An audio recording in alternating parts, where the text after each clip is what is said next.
तोरे फूल बगिया बनावे भैया हार, तोरे फूल बगिया बनावे भैया हार। राम जी करन लागे माई के सिंगार, राम जी करन लागे माई के सिंगार। चंपा चमेली मोगरा यौगे गुलनार। रात रानी सदा सुहागिन गोंदा सदा बहार। राम जी करन लागे माई के सिंगार, राम जी करन लागे माई के सिंगार।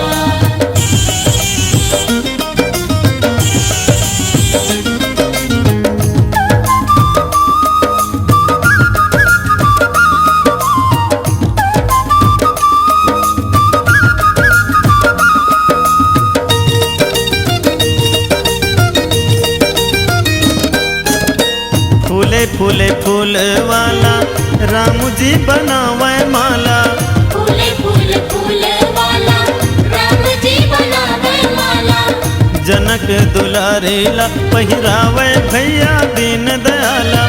जनक दुलारेला पहिरावे भैया दीन दयाला।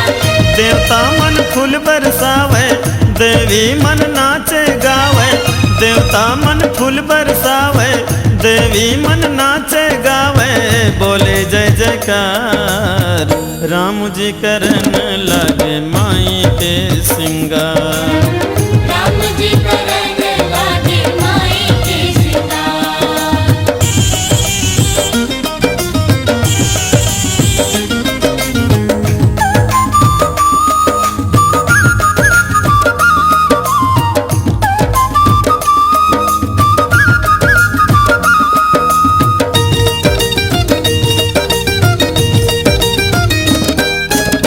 चंपा फूल के बने हवे माई जी के गजरा। चंपा फूल के बने हवे माई जी के गजरा।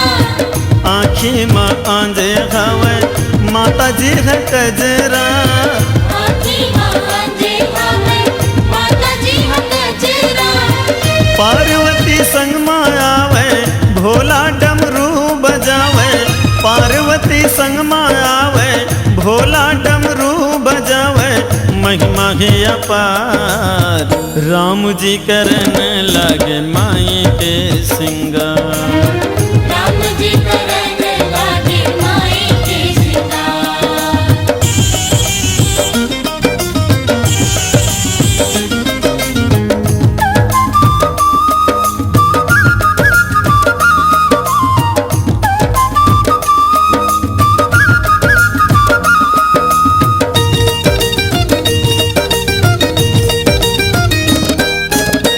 डोहरू लगोथ के बनाएंगे कर धनिया।